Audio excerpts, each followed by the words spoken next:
Alright, so I thought, why not, while I've finished doing the unboxing, let's put these axle weights on and see how easy or difficult it is to actually do that. So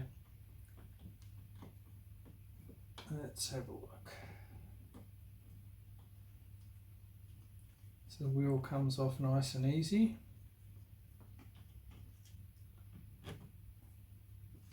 Really nice wheels actually, quite impressed. And they are, in fact, they've got screws there so you can undo the rims, and you could change the tyres if you wanted to, or you could put the tyres on different rims. So interesting. I'm pretty sure they are 2.6s, very similar to the size of Axial SCX6, but the actual tyre diameter obviously is smaller. So let's have a look and see. Now this is the thing that got me stuck on the MJX. They lock tight. These are 17 mils. I'm just hoping they haven't put Loctite on that, because with the MJX it was an absolute headache to get them out. So let's pray and hope that these ones have not been dumped in there with Loctite. And it appears they have.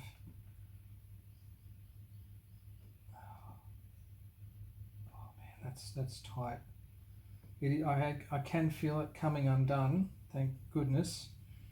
But that's a scary feeling when they do it up with Loctite, because if you strip that out, and the last thing I want to do is be trying to heat that up to get that Loctite undone. But thankfully that's come undone. So let's take our X out, and then we should have 4 here to undo, and we should be good to go.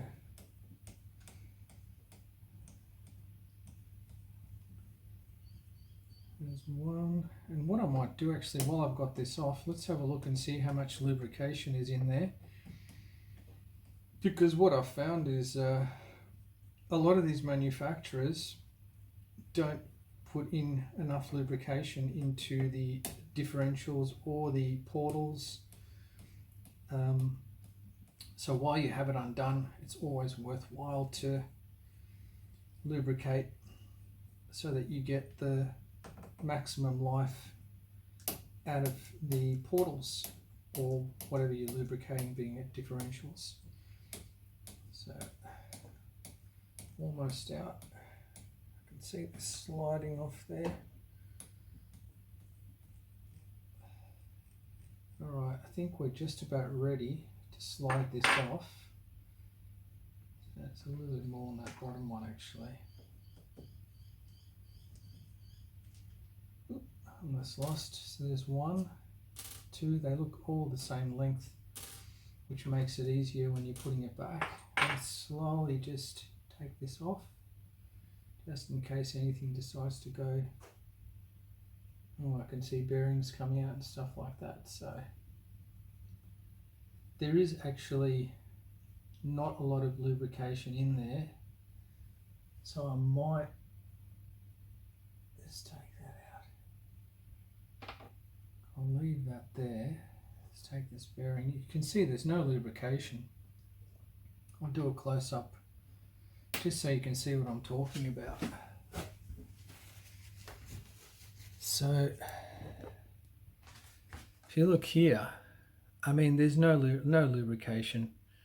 You know what I mean? So this is why it's so important to open these things up and pop some lube in there. So I'm just going to pause the video, and I'll get some grease and we'll get this sorted out.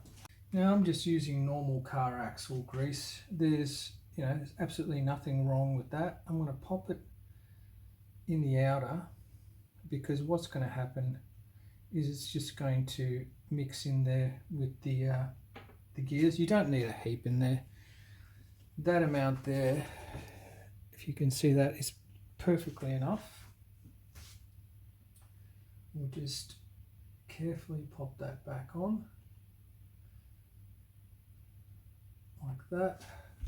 I'll grab tissue just to wipe off that excess. And then the next thing I need is my axle weight. So I'll open up a packet which looks like it comes with the screw kit, which is good. Otherwise we would have problems fitting that. And alright, so let's try our first one. These are really meaty, I have to say. Very impressive. So that's going to slide on there like that. I'm just going to let it sit there. Hopefully it doesn't fall off while I get the screws. I'm not going to Loctite these, because if you ever wanted to in the future replace a bearing or whatnot, the last thing you're going to want is to mess around with stripping out plastic. So I'll just put these in as they are.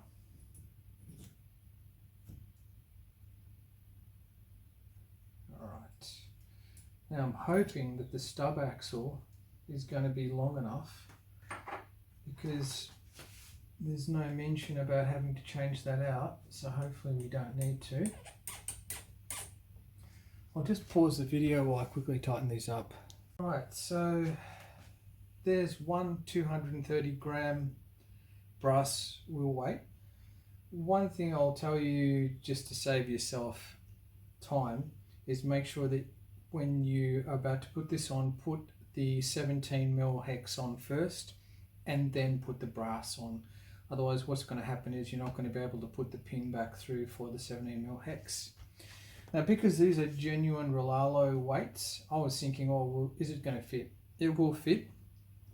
There's the standard wheel, and it just pops straight back in there. So I'll grab the hex and tighten this thing up, and we'll continue on and do the remaining.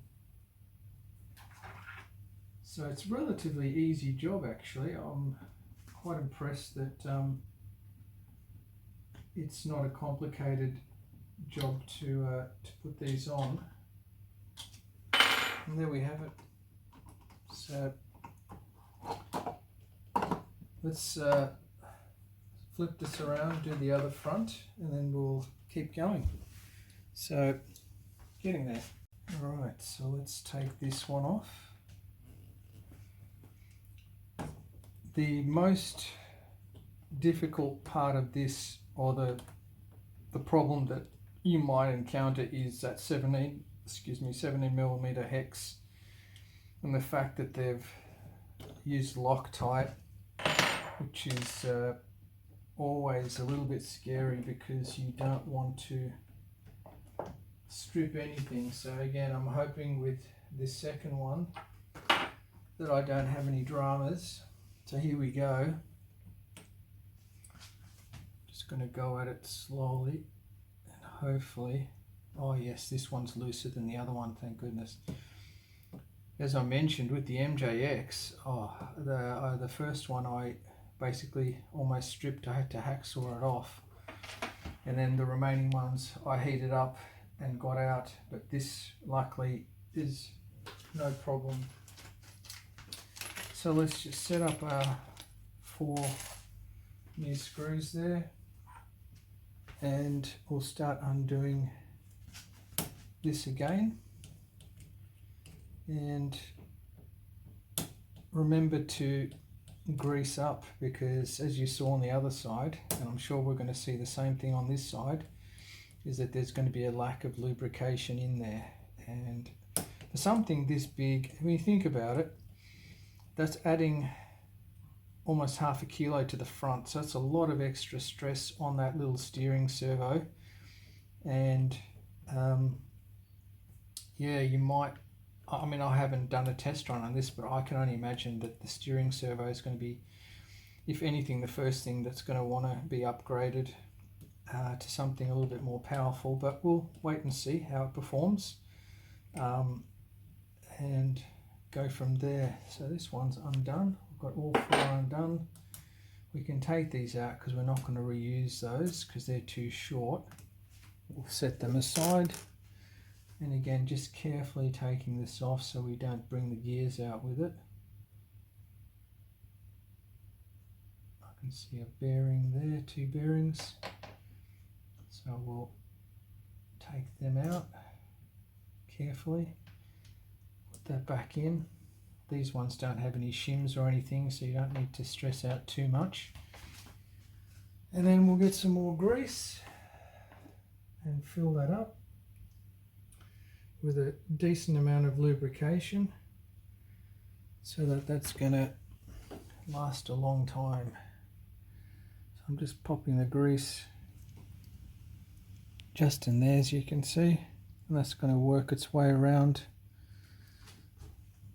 So let's grab a tissue for my fingers, pop this on. Perfect. Just wiping off that excess. I've got our 4 new replacements. 1 for there. That's fine. Alright, so the first thing I want to do is we'll put this hex nut back. Let's pop that on there.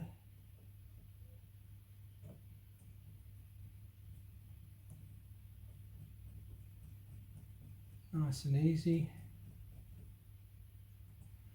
No need to ever over tighten anything, because if you over tighten you're going to end up in problems down the track. It's funny because that kind of feels like it pops out just a little bit. Hopefully it doesn't interfere with the wheel. Now the next thing I want to do is grab our wheel weight. I'm going to cut this open. Geez, these things are really solid. Pop this fella on there like that. Pop that on there.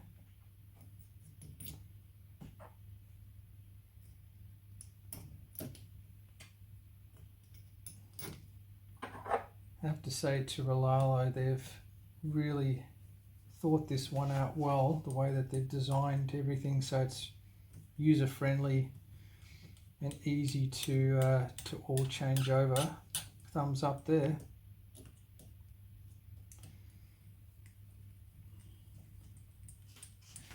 Let's see, how are we going? So there you have it.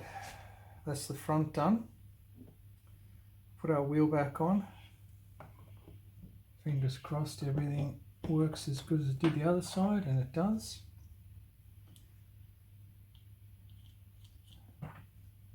This is a really painless upgrade. I'm quite impressed.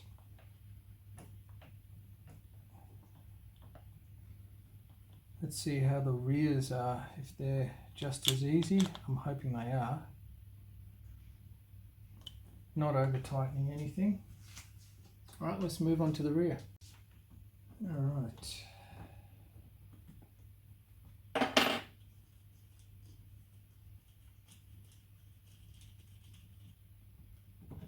Here's our rear tyre off. Again, hoping that there's no drama taking this hex nut off. And this one's coming out. It is very tight though, I have to say. I don't know why they use Loctite in these things, because, I mean, how's it going to come out anyway when it's in the wheel? That's just bizarre that they do this. So I'm having to go back and forward, just to coax it out. Alright, so I've actually added a little bit of WD-40 on that, and it's helped a lot. So if you do find it's a bit seized up, just stop, grab a bit of WD-40 and pop it on there, because that once was tight, was coming undone, and then it suddenly seized on me. So that's good. So now we've got to get the portal housing undone. like we did with the front, which is a pretty easy job. Haven't had any problems with this as yet.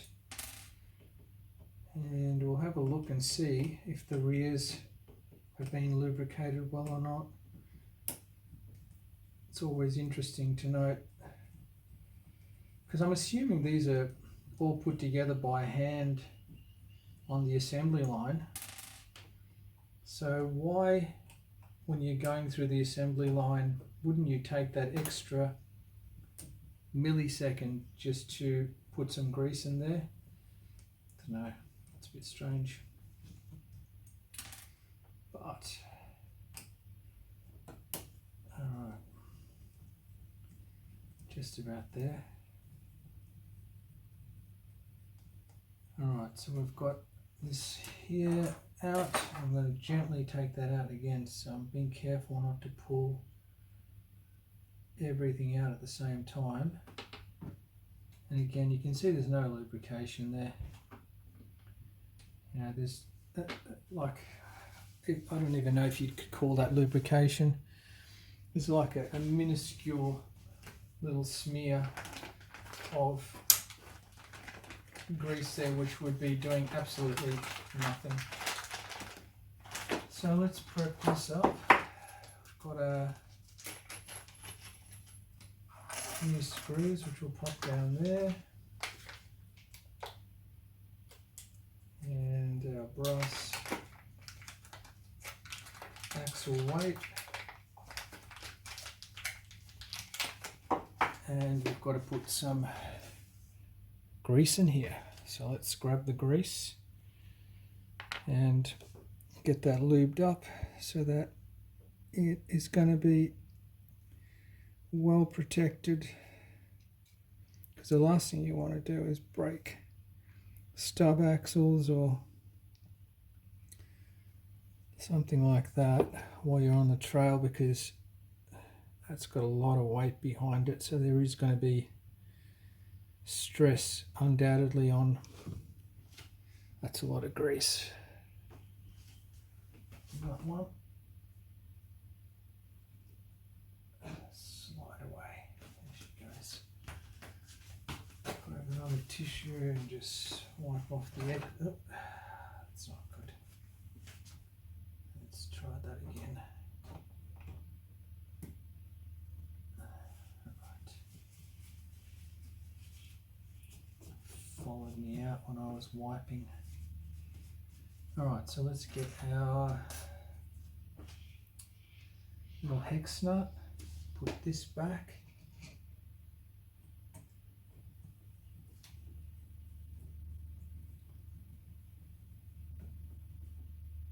That's good.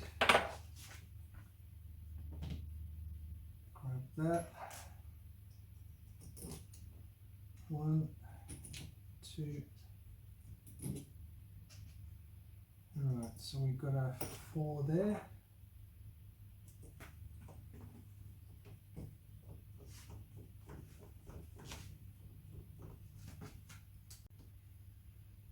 Okay, almost there. Remember, don't ever over tighten plastic, especially because you're going to strip it, and once you strip plastic, it's, you know, a matter of putting Loctite or some sort of glue on there to retain it, and you don't want to, because it's going to lose its original strength. So that's good to go. Grab our tyre and put this back.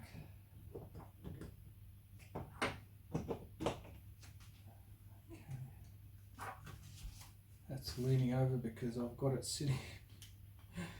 sitting on a measuring cup, because I'm doing this on the kitchen bench, as you can see. I haven't got a workshop, but just goes to show you can improvise. Alright, again, don't over tighten things. Alright, on to the lucky last, and then we'll move on to the front and rear skid plates, center skid plate and the front bash plate, and that'll be a wrap. Next we'll take it out for a test run. We'll compare it against the MJX-H8H, which still has to go out for its maiden run and see how they both perform against one another. I have a feeling that the RLAARLO is probably going to outperform the MJ because, well, one, because the center of gravity is probably a little bit better on the RLAARLO. This definitely has a lot more weight to it, and although the MJX, I have to say, having the brushless motor on there is incredibly smooth, and the driveline on the MJX is just purrs. Like, I've never heard out of all of my RCs an RC that has such a quiet drivetrain and so smooth. So the MJX H8H so far, from what I've used it just in the house, is very, very impressive for what you pay and what you get. So yeah, it'll be a close matchup. Right, so let's see if this one is going to give us trouble or if it's going to be all right. So far so good, but then again the other one started to seize up on me when I got to a certain point. So this one's coming out.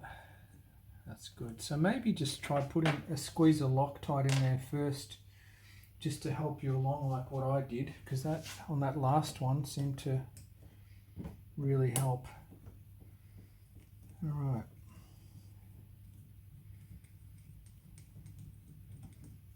So I might actually just quickly pause the video so you don't have to watch this boring part of undoing the portal housing. All right, here we go for the final axle for our brass update. And just being very careful because I don't want to rip out the gears and everything all together. There's my top bearing. I'm going to pop that back into the outer housing, bottom bearing. And once again, you can clearly see there is absolutely no lubrication there. So before I put this back, let's get a generous amount of grease and lube this up so that it's not going to have any problems. All right, that's what I call a generous amount. So let's pop that back on. There she goes. Give this a wipe to get that excess off there. Grab our hex nut. Let's put this back.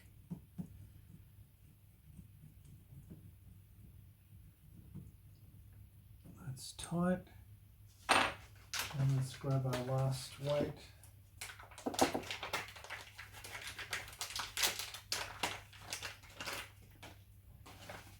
And the 4 retaining screws. Look at that. Looks pretty awesome, I have to say.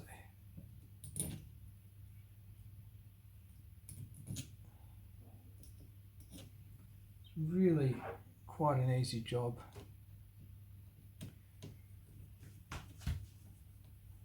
All right. Almost there.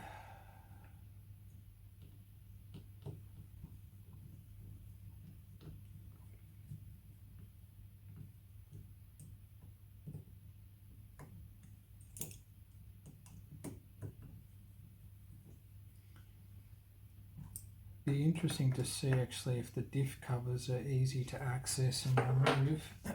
We'll soon find out anyway, because that's next. All right, let's put this tyre back on.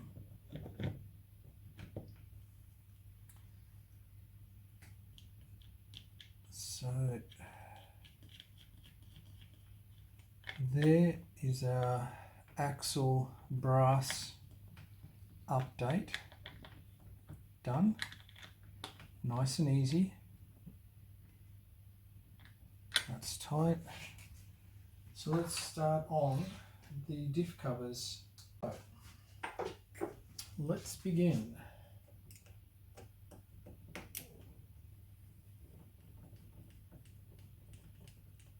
So it looks like we've got 4. Okay.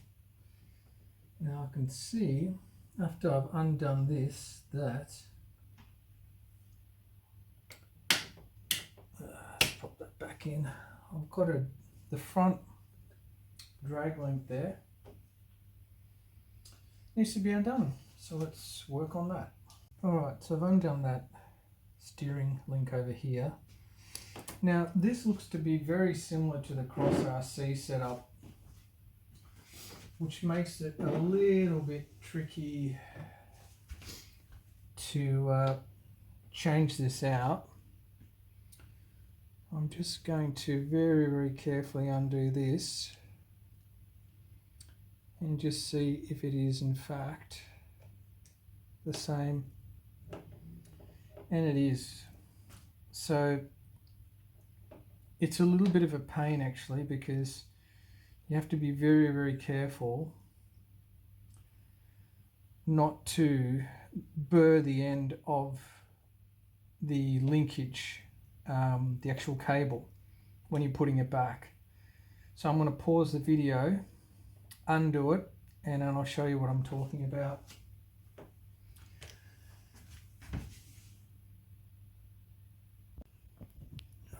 I'm just going to try and zoom in on this to show you what's going on.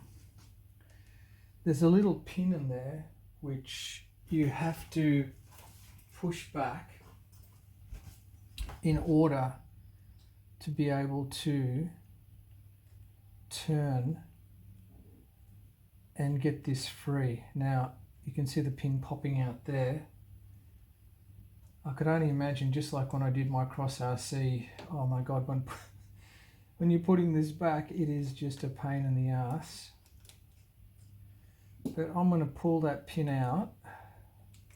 There it is there. Pop it down. And what that does is it frees this up so this can be turned around. Now I can only hope that they have not put Loctite on this as well. Oh, thank goodness it's not Loctite. So what you've got to be careful of now is the cable itself, because I can see that cable has now retracted back, and if I lose that, it's going to pull in. That's going to cause me a problem. So before I do that, I'm going to tighten this back up. Oop. Don't want to do that. Just a little bit, and I'm going to bring this cable out a little bit, because you can see that's just wanting to pull back. So the moment I undo that, that's going to disappear, right? Which is going to cause me a headache. So let's have a look inside. Alright, so unfortunately, because of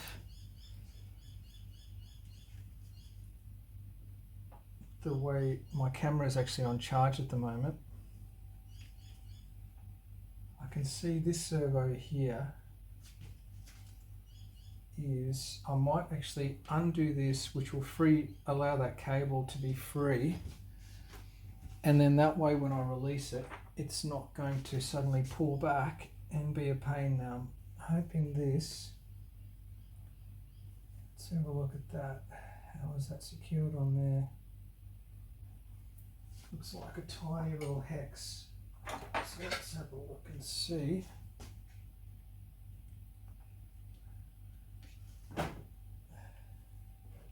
Alright, let's pause and come back.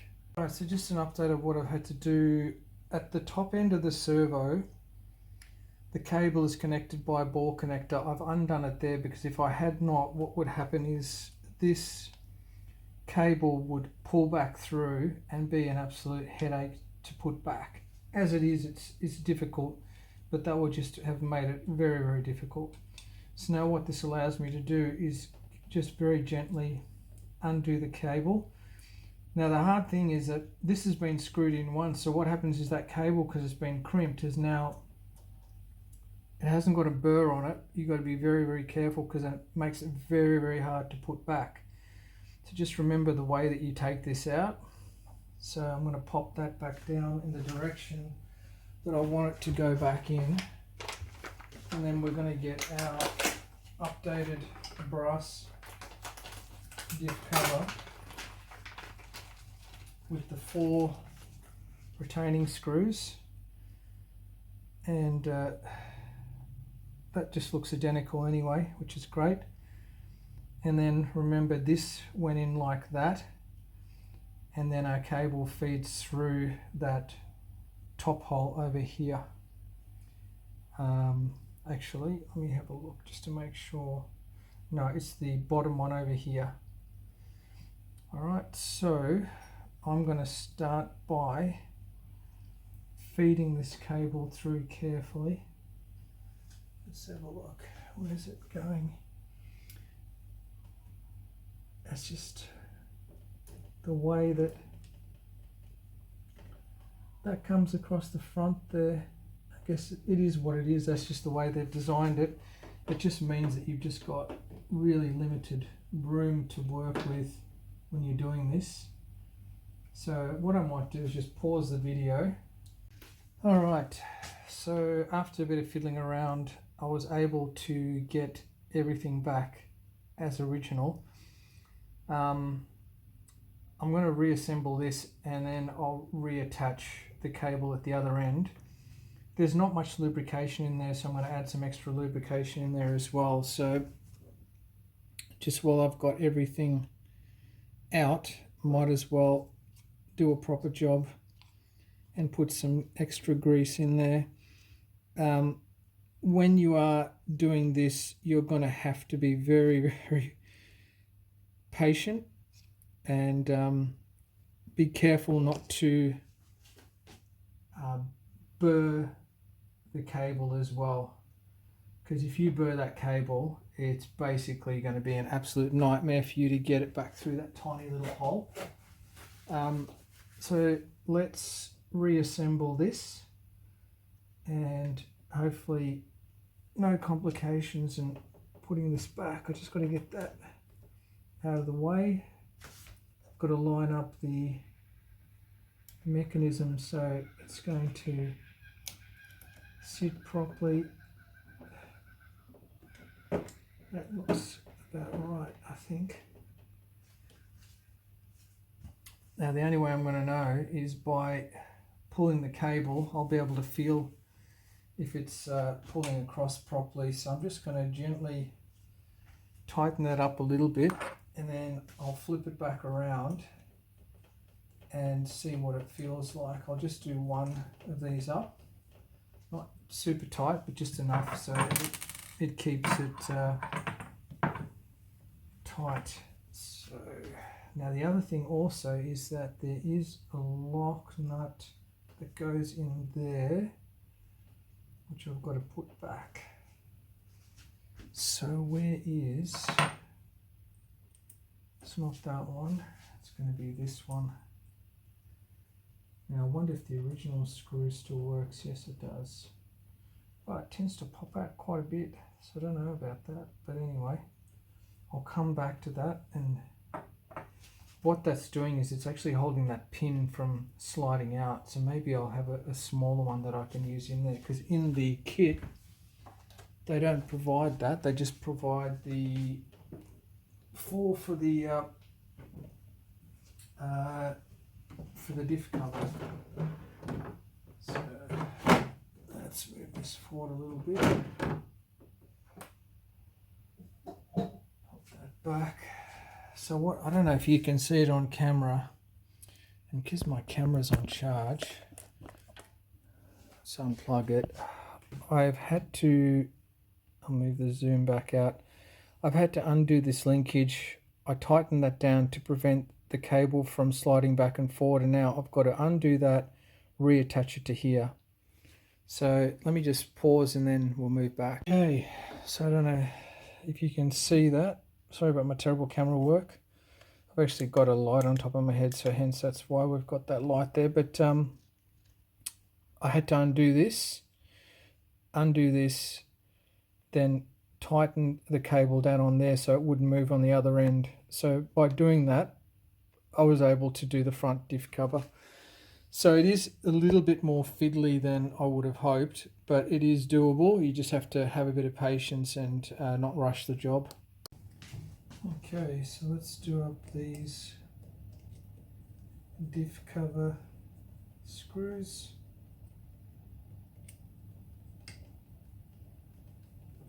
And we'll start on the rear. Put that steering link back.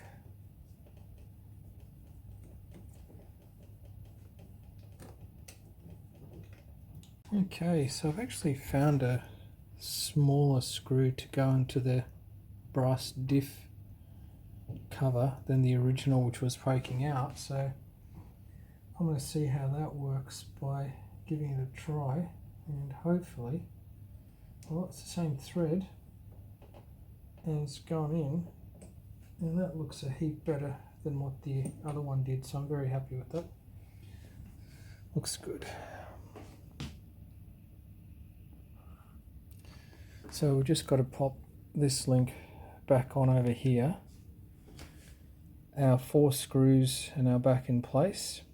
You know, one of the weird things I've just noticed is that motor is just totally exposed, and that's such a good motor. It's just a shame that, you know, even just to dust and so forth, like it is, there's a, like you can see the fan over here, it's totally exposed. I don't know why they didn't put some sort of a shroud around it.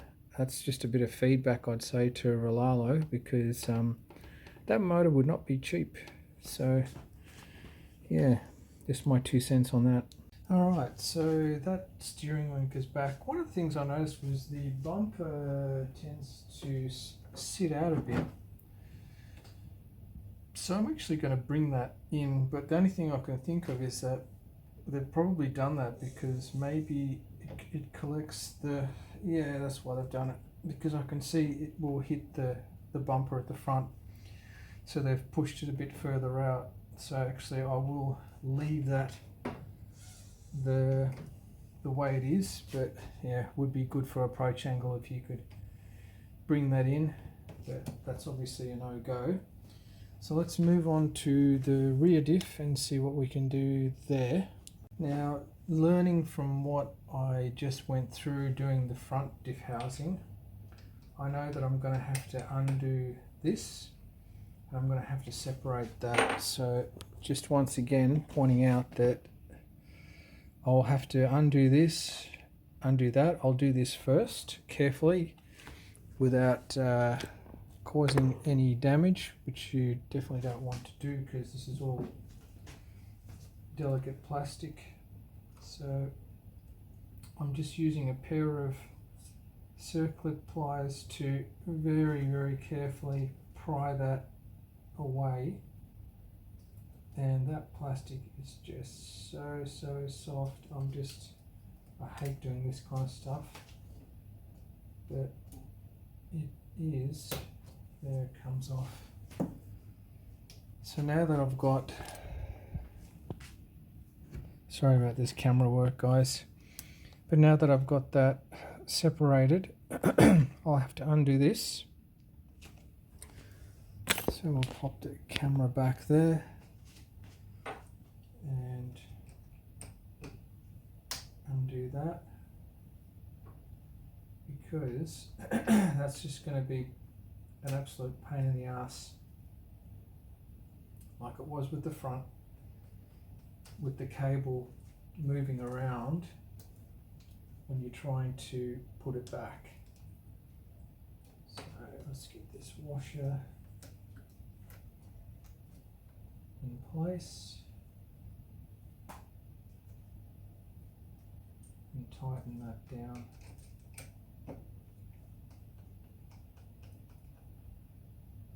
Alright, so what that's done now,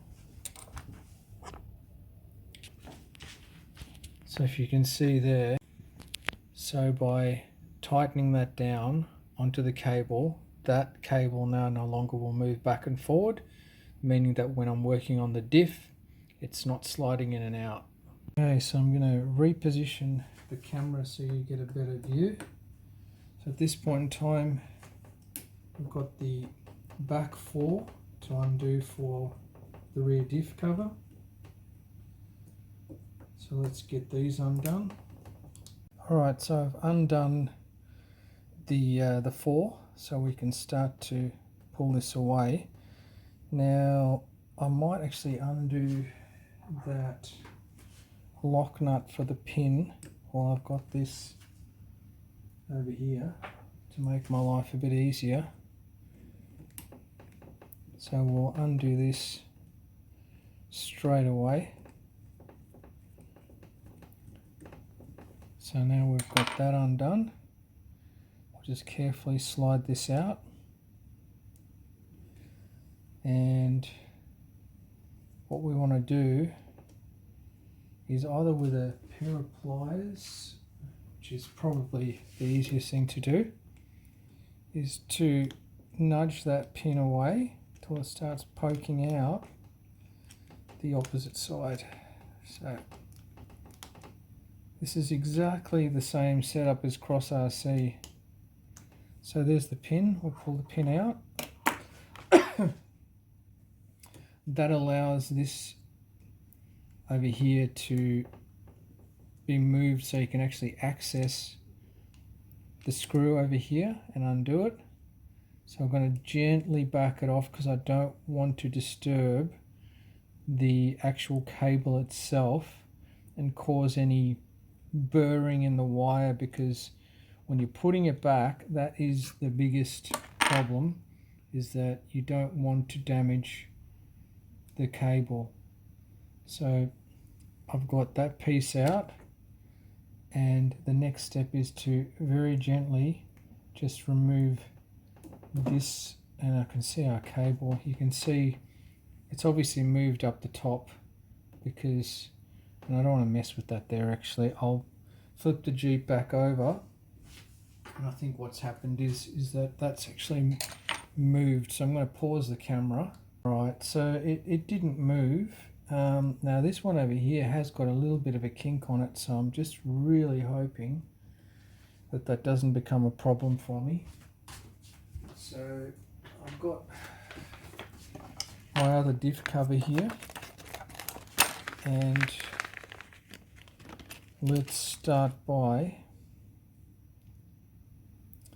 seeing if we can get that cable through the hole without any major drama. But I have a feeling this cable is going to slide on me like the other one, so this has to very carefully come through here, and I can see that's already poking through. See how that's poking back? So that means that I need to re-secure this over here again.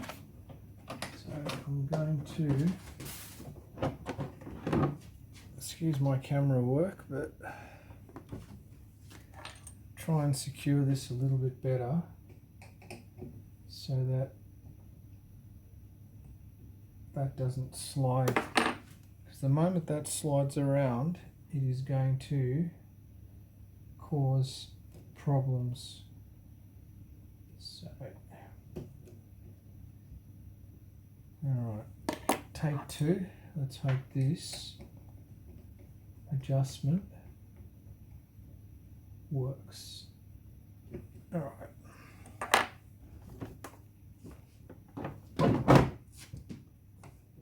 Let's pop this back on its side carefully. Okay, so that cable is popping out a lot further now, as you can see on the camera.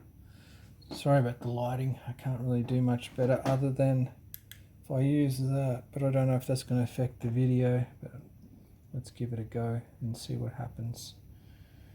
So this has to carefully come through there like that, and then that has to come through there and go back into the original hole, which is not as easy as you would want it to be. So what I might do, because my fingers are just too big, is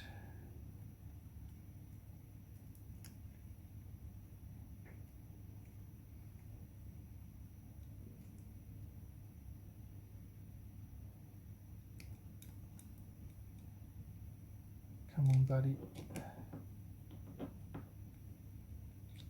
Yeah, we've got it through. Now the trick here is to get the right adjustment. So I'm going to try and position this in such a way where I can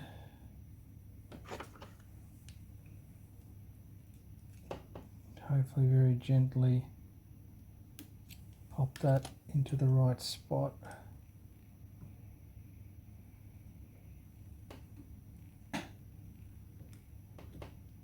Alright, so we need to have something in here to prevent that from moving around while I tighten it up.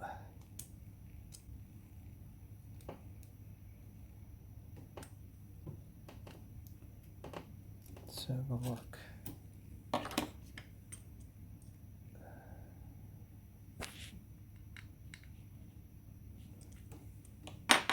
Alright, that cable, I can just see it and it looks like it's going to be okay.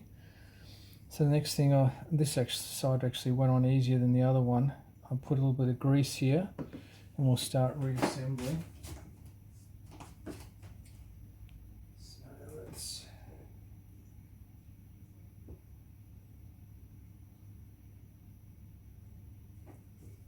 alright, that's a nice lump of grease.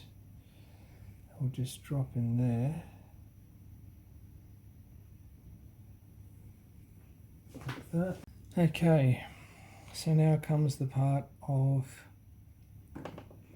putting this back in here. So you've got to make sure that this mechanism goes back in the right spot. So I'm just being very careful to ensure I get it right, because I don't want to be coming back and doing this again.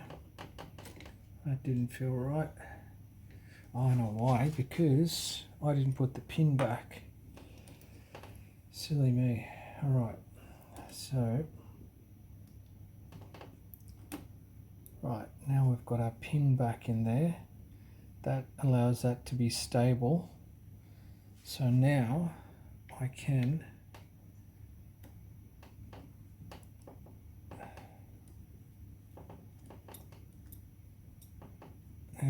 put this back. Let's see.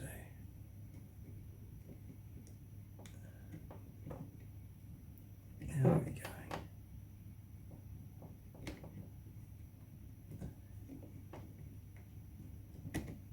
Yep, that was it. I saw it go in. So we need our 4 screws. And sorry if that lighting is not working well on the camera. We actually don't need to use these because the ones that we've got there work. Now the other thing I forgot is I've actually got to put my diff covers and that on as well.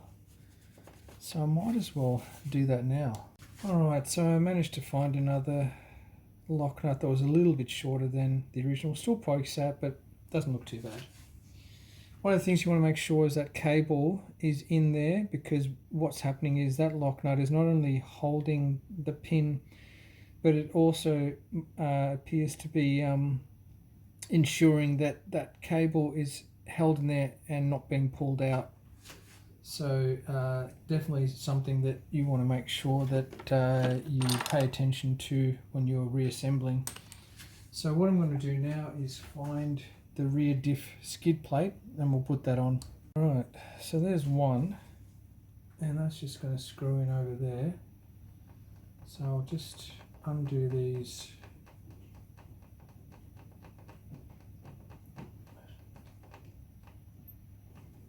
we should be good to go.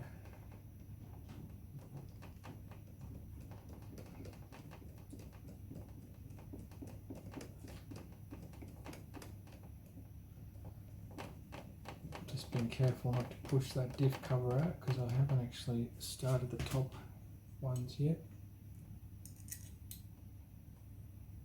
In fact, I might actually start the top one so that when I do the bottom it doesn't push out, because that would be a pain in the ass.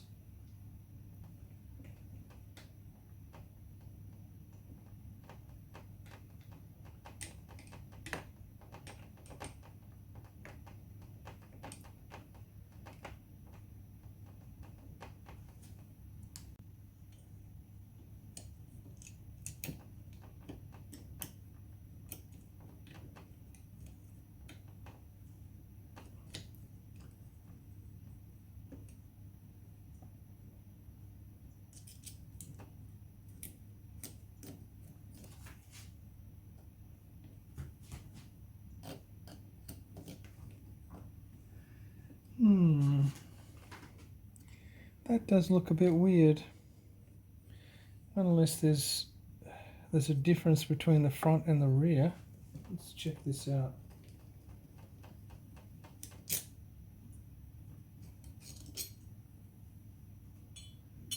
They are different. So how's that? So this one must be for the rear. Yeah, that looks a hell of a lot better.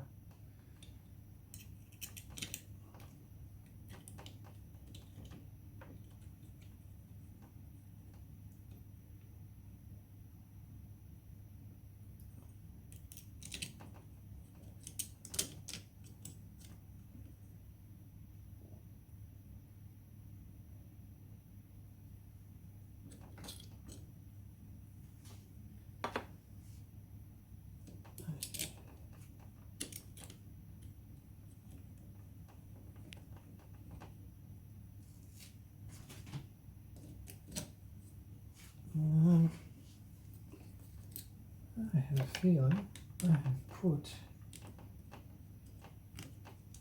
That's right, because they gave us replacement screws. So the replacement screws obviously are longer, and there's actually a shim in there as well. So there you go, pay attention to instructions, folks.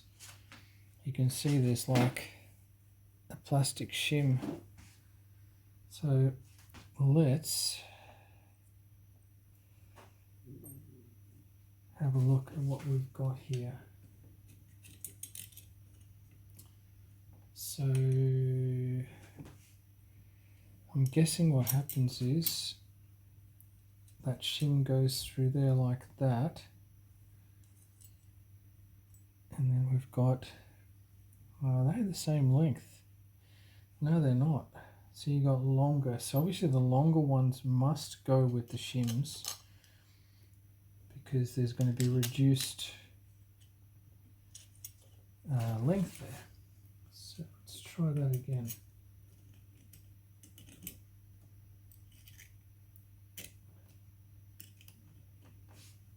Let's see, how does that look?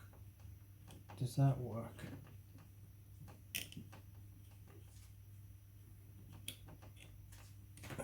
When that's tight, is that going to be straight?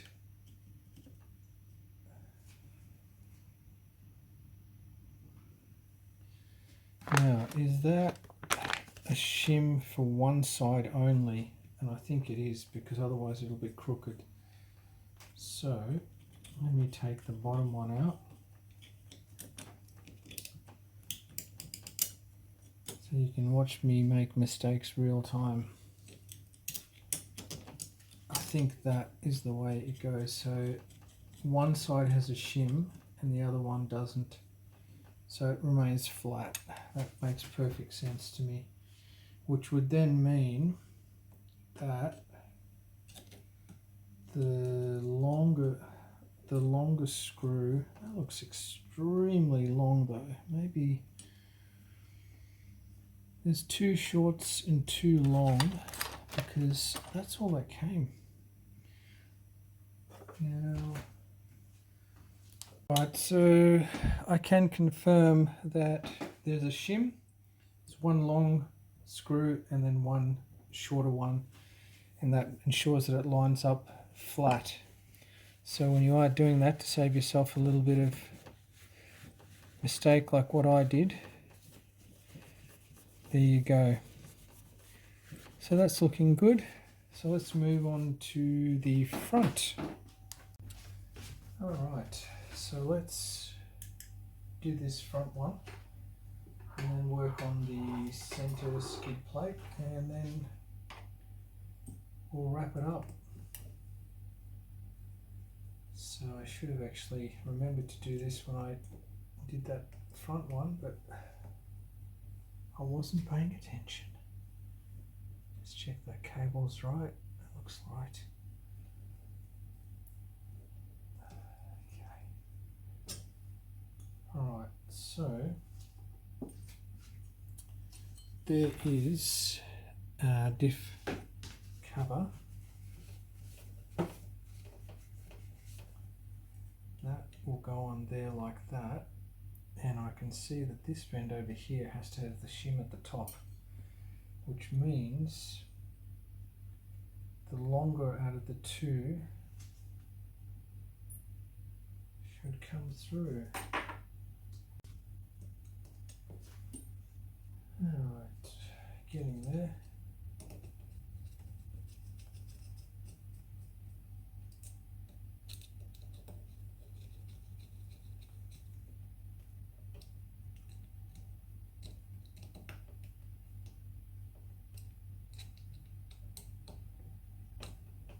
That looks pretty good to me. It's straight. Everything looks good. That cable looks snug in there. It's not coming out. So the last step is the center. Oh no, it's not. We've still got to do the front. And let's see. So this looks like it just screws into those 2 there. So hopefully that should be pretty straightforward.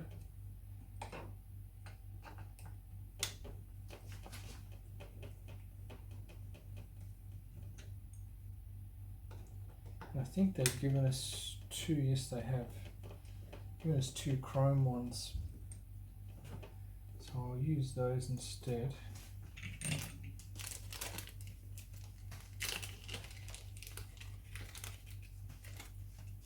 And then this hopefully just goes one way, like that.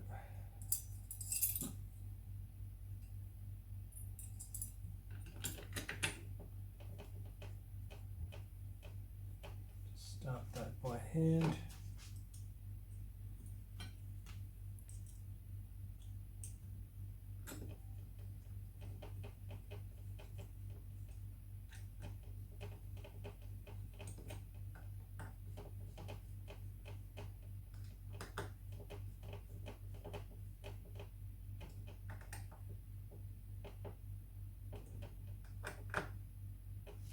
Alright, that's done. So we got rear, that, center and front.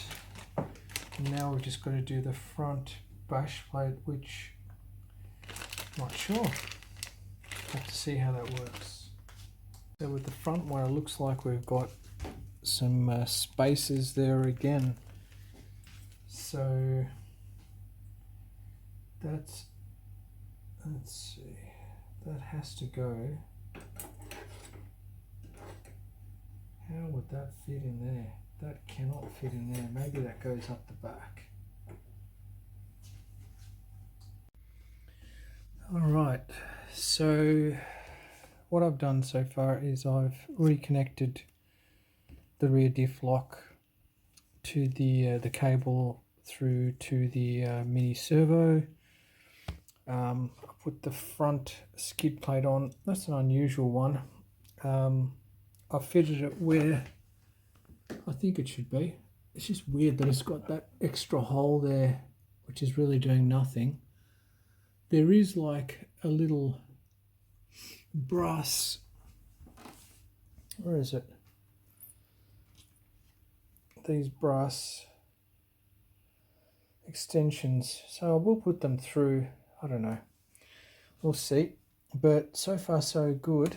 And the next phase really is just to test out the diff locks to make sure that the cables have been connected properly and it's functioning, but I'm pretty confident that it's right. So let's pause and I'll just show you the finished result.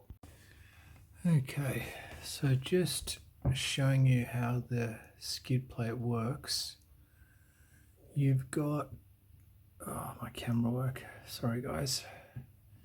You've got a screw up here, that silver one, and then you've got the other one over here, which is that brass, I don't know what you'd call it, but what it does is it basically prevents, it's kind of backed up against the chassis rail over there so that it can't push up, because there's obviously nothing else to secure it to, so the worst it can do is come down. But that's secure anyway because I put some Loctite in there. So just if you're ever trying to fit that and trying to figure out what the hell do you do, just remember there's the brass on the second one and the other one goes in the screw, which is just below where the body mount goes through there.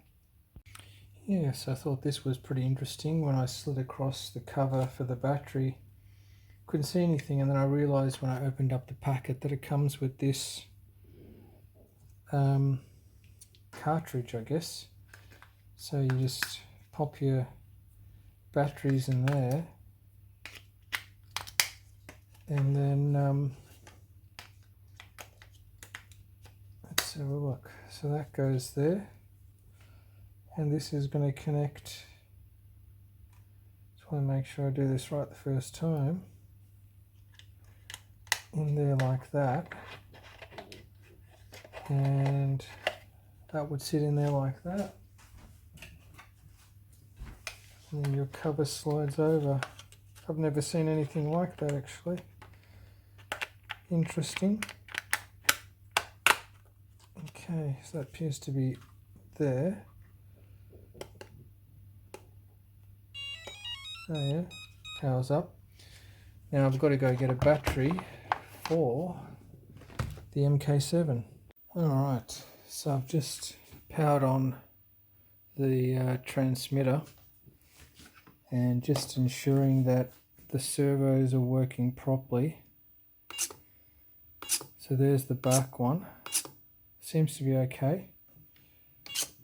And there's the front one, and then the other one, which is the gearbox, seems to be okay too, which I haven't touched. But I'm not going to adjust the steering end-to-end points just yet. I just want to make sure that everything works properly.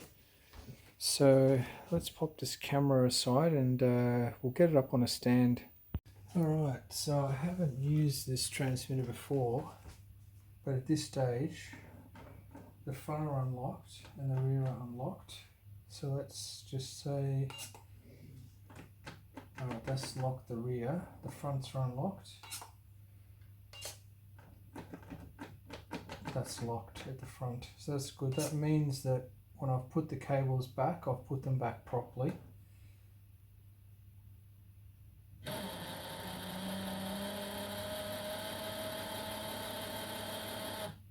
So everything seems to be good. That's now unlocked.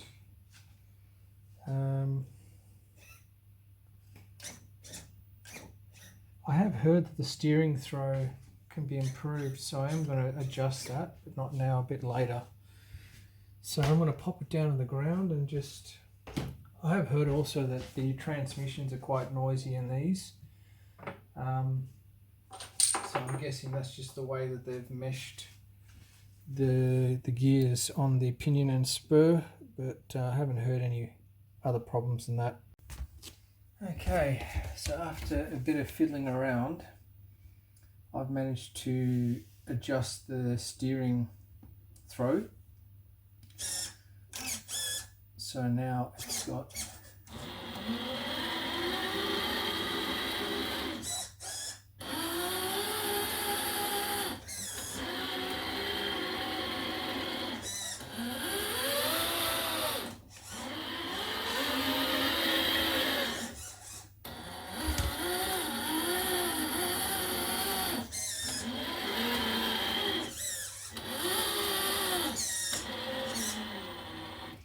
so that's a massive improvement to what it was before.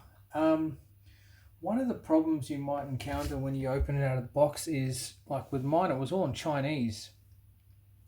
So if you find that is the issue, then what you want to do is press the power button, hold the center wheel, and then scroll through to menu 5. Once you get to menu 5, you'll be able to scroll down, and in the manual, when you open it up, you'll see here it'll talk about system setup. That's menu 5, and all you do is just go down each of them until you get to the one which is, it'll say 30 seconds, and you know the one below that is the language. So once you click on that, it'll automatically take you back to English. So that's with me. And then from there, I was able to figure out the other menus. So if you do find you switch yours on and it's in Chinese, go to menu 5 and follow the manual, and you'll be able to get into the correct language. So that's basically it. I'm going to wrap this video up. I'll take it out for a proper trail at some stage, but pretty happy with it. Haven't figured out all the different functions of the like the lights and stuff like that.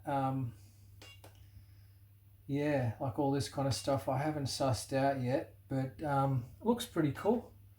Quite impressed. That's pretty cool. I didn't even realize it had it on the grill down there as well. So all in all, like very happy with it, and yeah, I'm looking forward to taking it out for a trail run and seeing how it performs. It's very heavy. That's just one thing I'll say. By adding those axle weights, you are adding over 1 kilo to already a heavy vehicle. So it'll be very interesting to see if that actually works against it or improves it, but only time will tell. But as far as the color goes, I love the color. It's really good. I don't think I'm going to put the stickers that they provided on there. I might just do something different. And yeah, that's it for me, guys. Thanks for being patient and watching. If you like this video, give it a thumbs up and subscribe. Thank you. Bye for now.